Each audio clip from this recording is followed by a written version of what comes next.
Welcome to Westview, where life change happens. Our 5-week marriage prep course will be hosted on Tuesday evenings from 7 until 9 p.m. in the Infant Chapel. It runs from the 16th of April with a break on the 23rd of April and ends on the 21st of May. For more information, please get in touch with Leslie via email. We are running a blanket drive to provide new blankets to 120 Ditego preschool and open school children. You're welcome to drop the blankets off at reception with Leslie or to donate 60 Rand into the Westview bank account using Blanket Drive as a reference. All donations should be made by the 25th of April. Please follow us on our Facebook, TikTok, and Instagram pages, or visit our website at www.westview.org.za. But don't keep us a secret, share our content with your friends and family. Welcome, Westview family. Allow me to greet you in that peaceful, profound, and powerful name of our Lord and Savior Jesus Christ. Friends, as we prepare our hearts, our heads, and our hands to come into the space of worship and of praise, I want to invite you to participate with me in the call to worship. Once again, those words that appear in yellow, you are welcome to respond with. When danger invades our sense of safety and we wonder if our Redeemer cares, we hear the invitation, be at peace, be calm.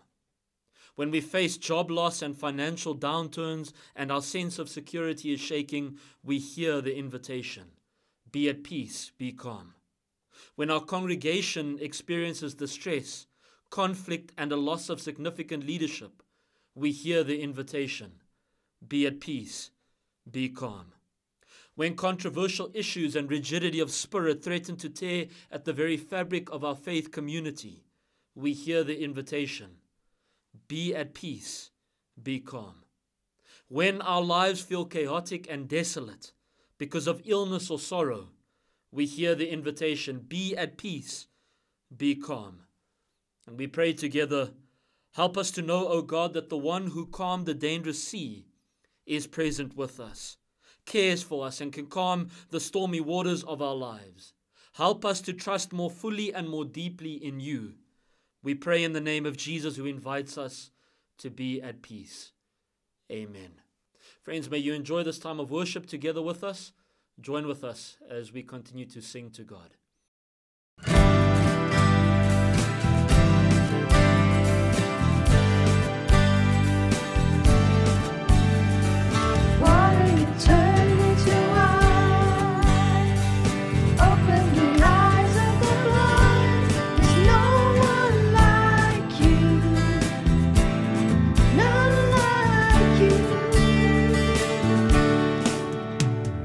Into the darkness he shines.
Dear God, thank you for your amazing power and work in our lives.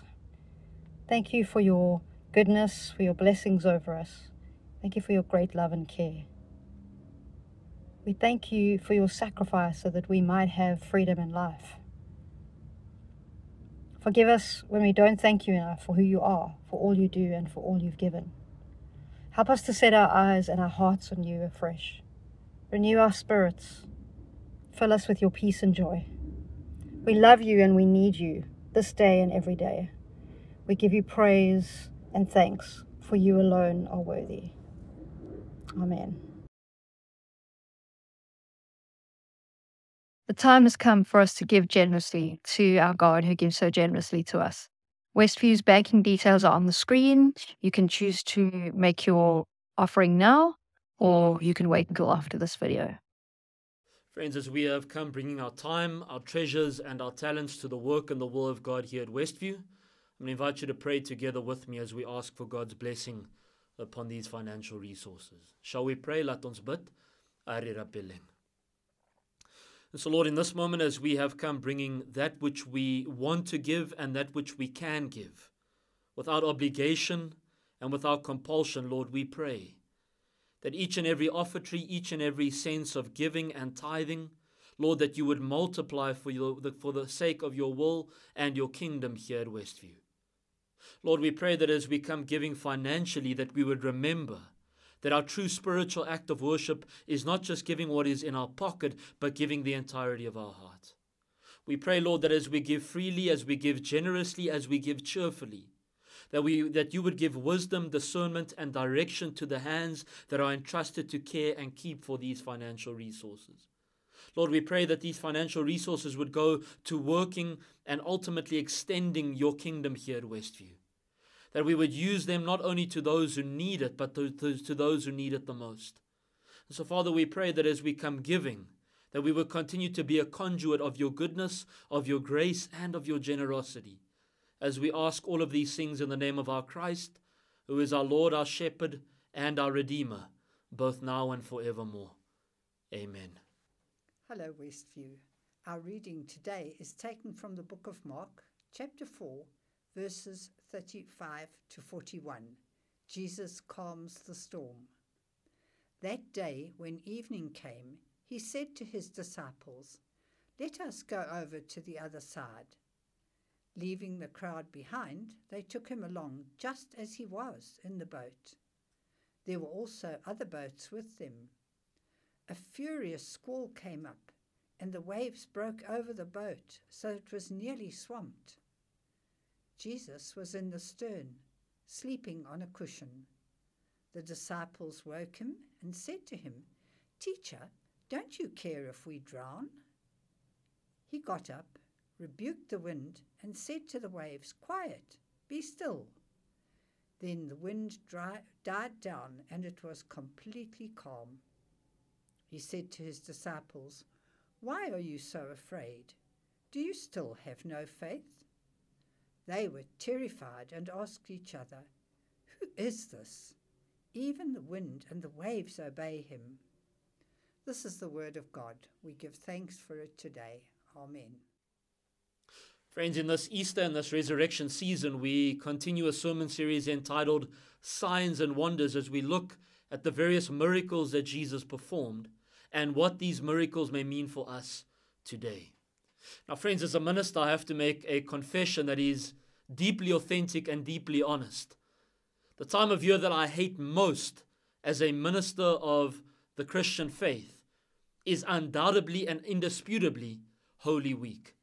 For those of you who love coming to church, for those of you who love participating in the services and the ceremonies of the church, this is most likely the most exciting season of the church's calendar. But for me as a minister, it is a season that causes the most stress and distress. So a couple of weeks ago, when people asked me during Holy Week how I was doing and how Holy Week was going, because I'm a good Christian and I don't want to cuss you out, my appropriate response was simply, "I'm trying to make it to the other side." That, friends, this is not just a lesson in Holy Week and ministry, but that this is a reality of life. that some seasons in our life may start with excitement and expectation, but sometimes those seasons take such a toll on us that we simply want to make it to the other side of the storm, the challenge, and the trial that we find ourselves in the midst of. Friends, if you've never been there, just speak to someone whose relationship is in ruin and on rocks. And they will tell you that their relationship started with infatuation, excitement, and expectation. Started with Luther Vandross, with Elton John, and with Lionel Richie, only for them to find themselves in a position and a place where they say, Lord, simply get us to the other side of this difficulty. If you've never been there, just speak to someone who has gone through round after round after round of chemotherapy in the midst of their cancer diagnosis. For them to tell you that at the beginning they expected chemo to fix them and heal them, but that now they're at a place where they say, Lord, simply get me to the other side of this treatment. And if you don't know anyone like that, simply speak to a Manchester United or Sharks fan.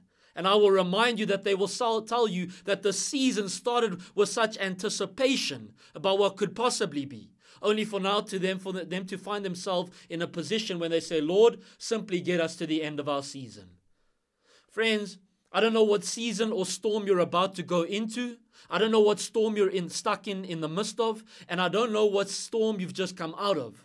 But what I can tell you is that you may be in a season of expectation and excitement where you think that God is about to turn the corner and God is about to turn the fortunes in your life.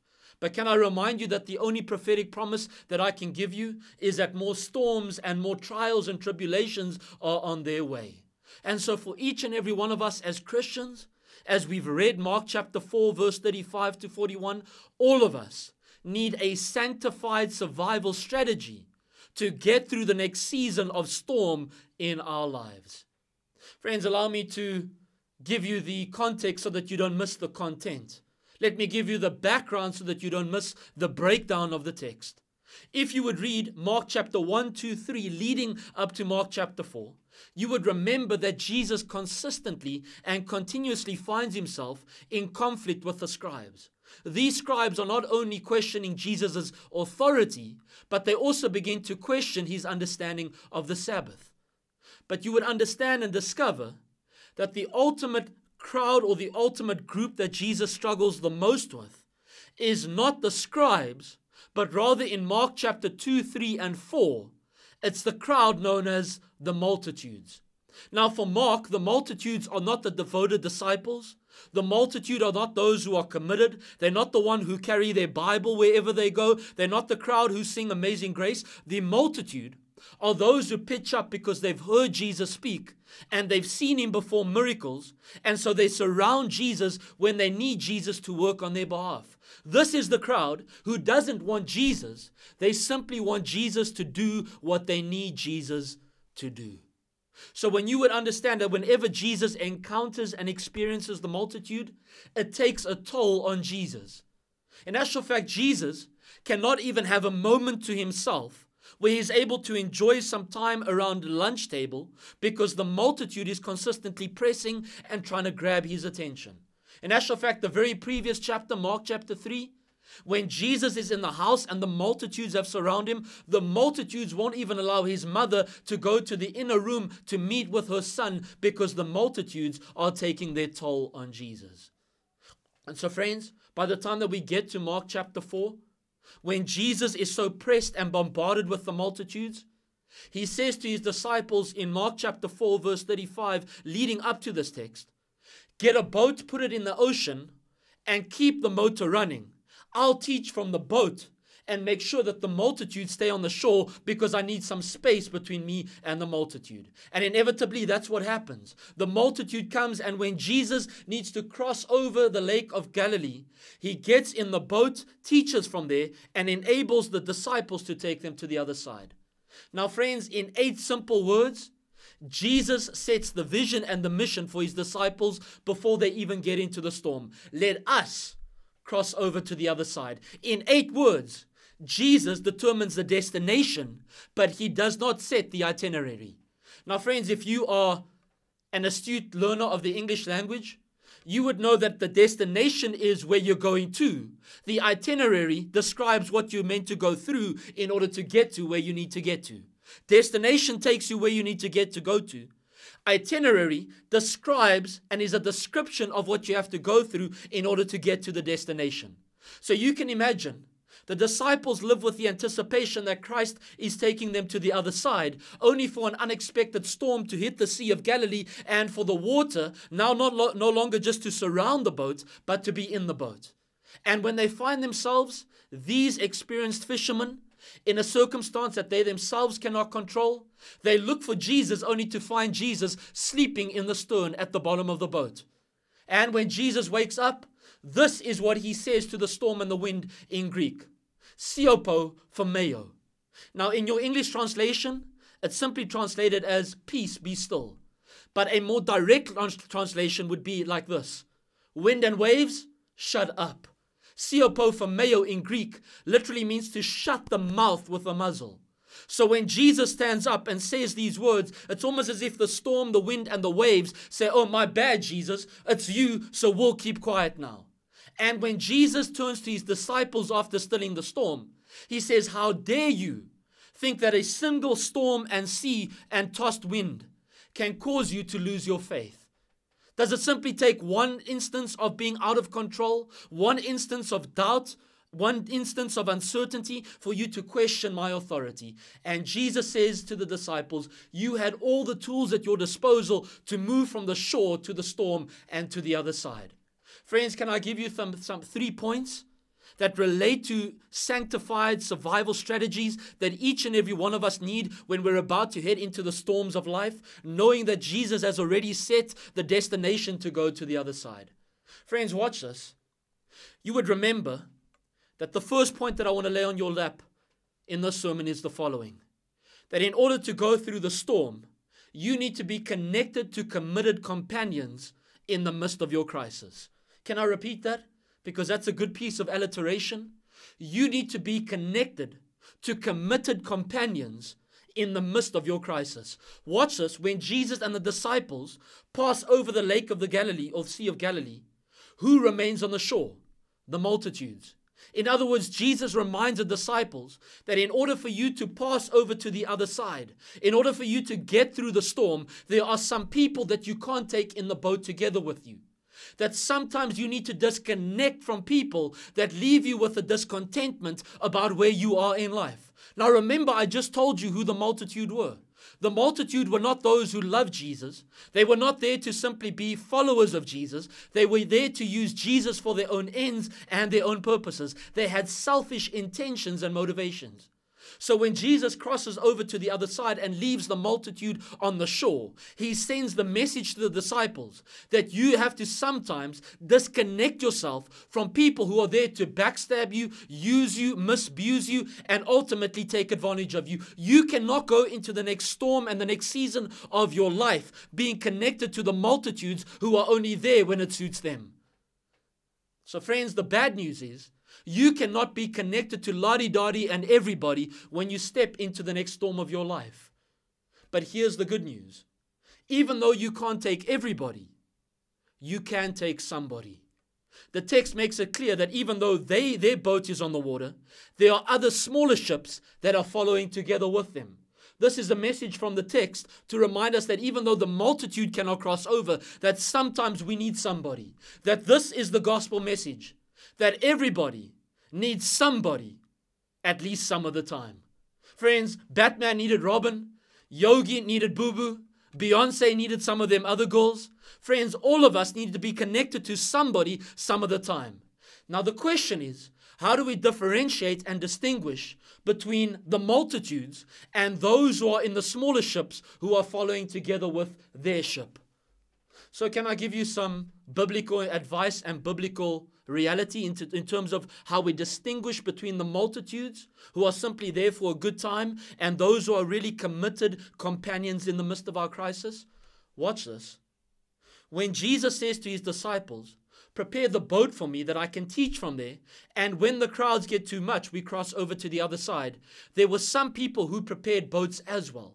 In other words, these were people who followed the instruction, who followed the command, who followed what Jesus had told them to do. In other words, these were not just people who got into the boat willy-nilly and dilly-dilly. These were people who got into their own ships because they had already heard Jesus' instruction. These are people who sought to follow the instruction of Christ. How do we differentiate between the multitude that we might want to take with and oppose it with the people who need to go with us?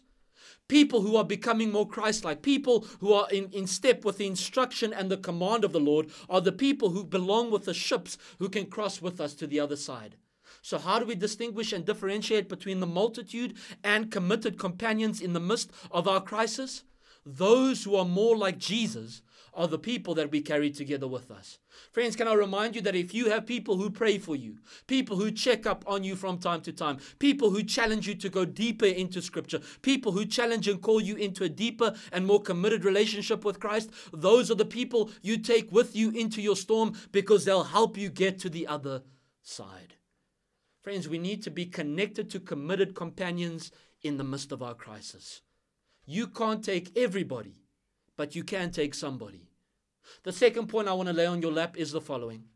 Not only do we need to be connected to committed companions in the midst of our crisis, but watch this, we also need to be purposeful in the power of prayer. This is so interesting. Pop quiz. How many ships were there on the Lake of Galilee? More than one, right? The question you have to ask yourself is, in how many of those boats could Jesus really be present? Once again, Jesus could only be present in one boat. All the boats are on the same sea, encountering the same storm, but there's only one boat that contains the presence and the person of Jesus.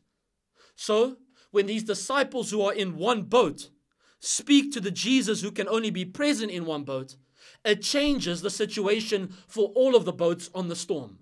All of the boats are encountering and experiencing the same storm that causes confusion, chaos, and uncertainty.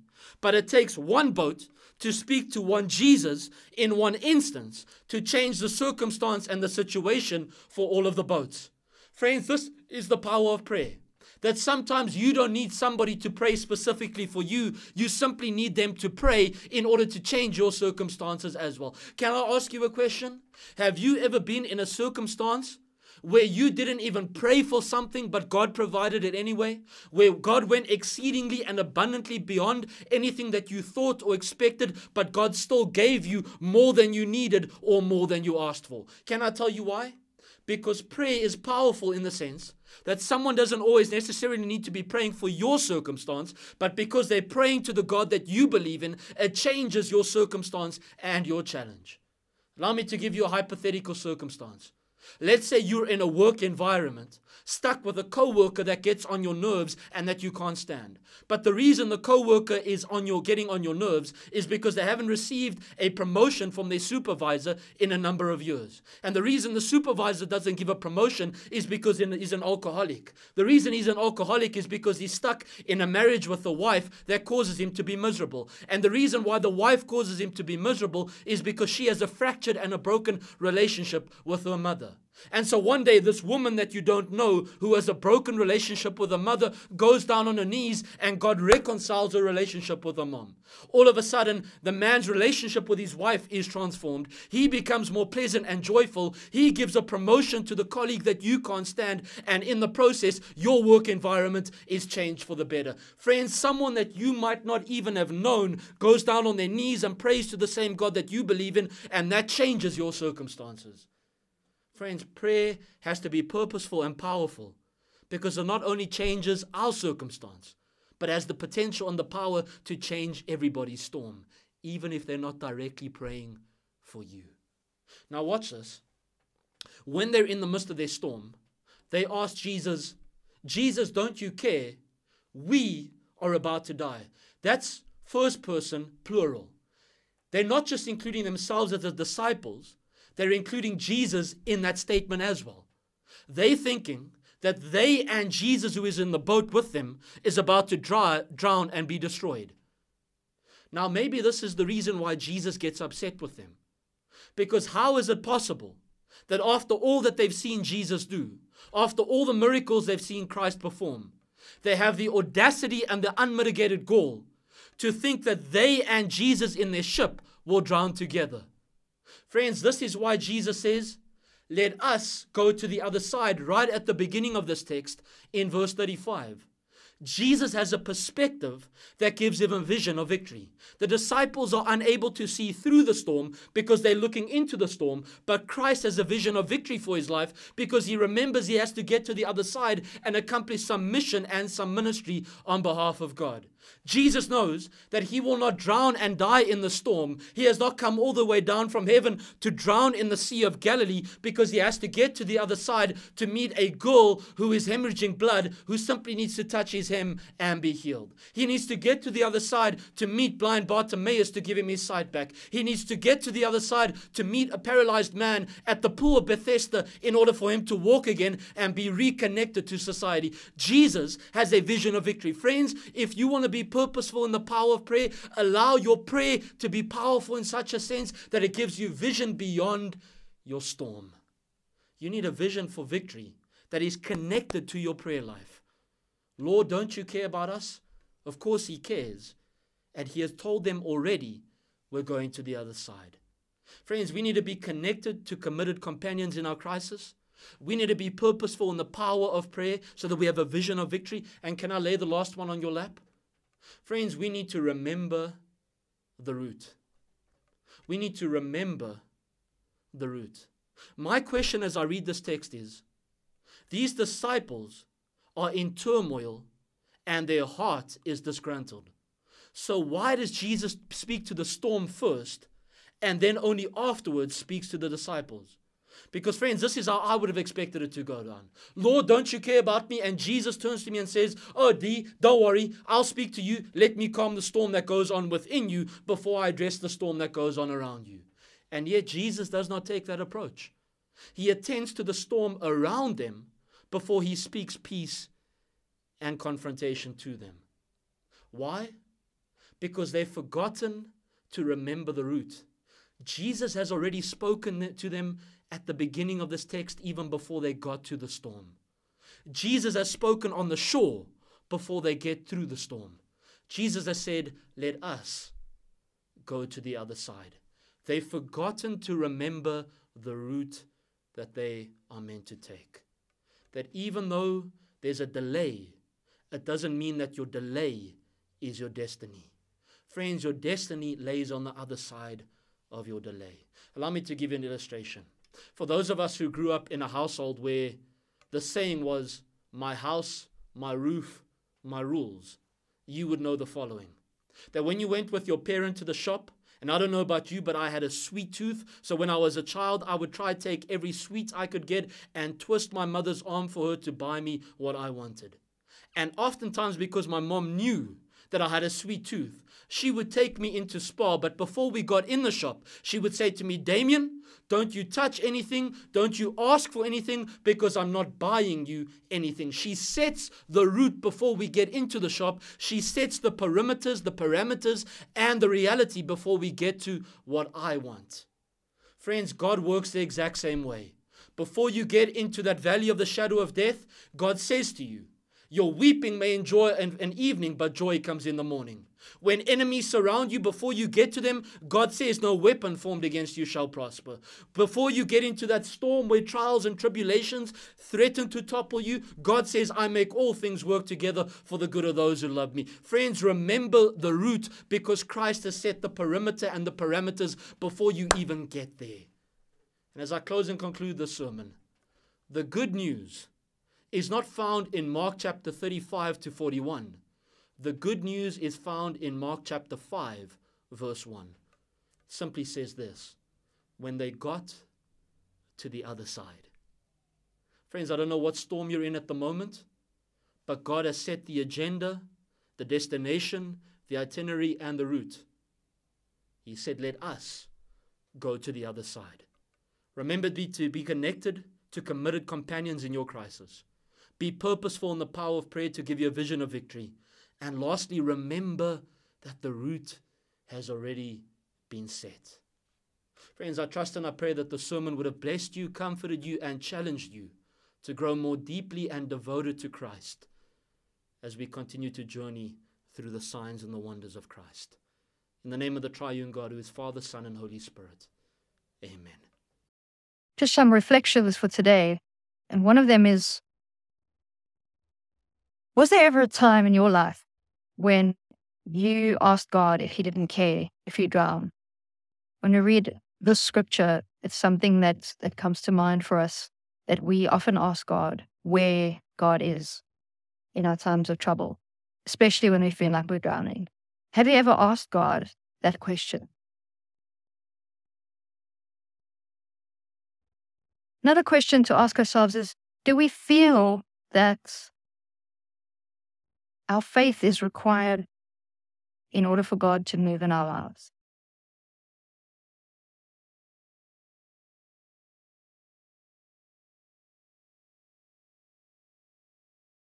The last thing to ponder on is, let's perhaps write this down in our journals or close our eyes and just thank God for the times that he showed up when we really felt like we were so afraid and then we really felt like we had no one else to turn to.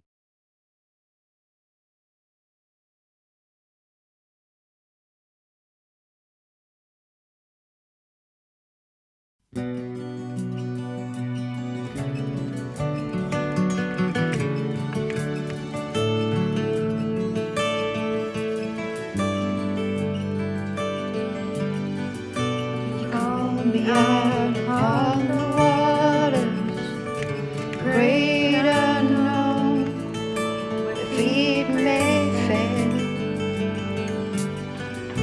and there I find you in the mystery, the ocean's deep, my faith will stand, and I will call upon your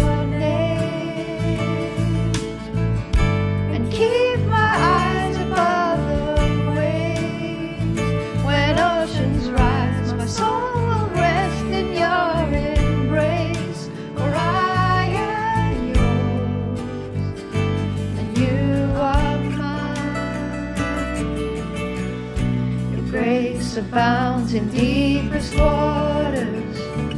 Your sovereign hand will be my guide. Where feet may fail and fear surrounds me, you never fail and you won't stop now. And I will call upon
my soul will rest in your embrace.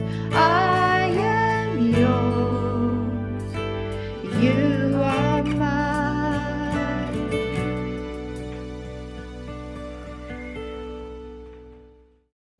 Friends, unfortunately, we have come to the close and the conclusion of our service. And as we do every week as priests of God Most High, we bless one another with that benediction. Take the hand of the person next to you and simply share together with me. And now, may the grace of our Lord Jesus Christ, the love of God, and the fellowship of the Holy Spirit be with us all, now and forevermore. Amen. Friends, may God protect you and preserve you in the week ahead, and we'll see you next week, same time, same place. God bless you.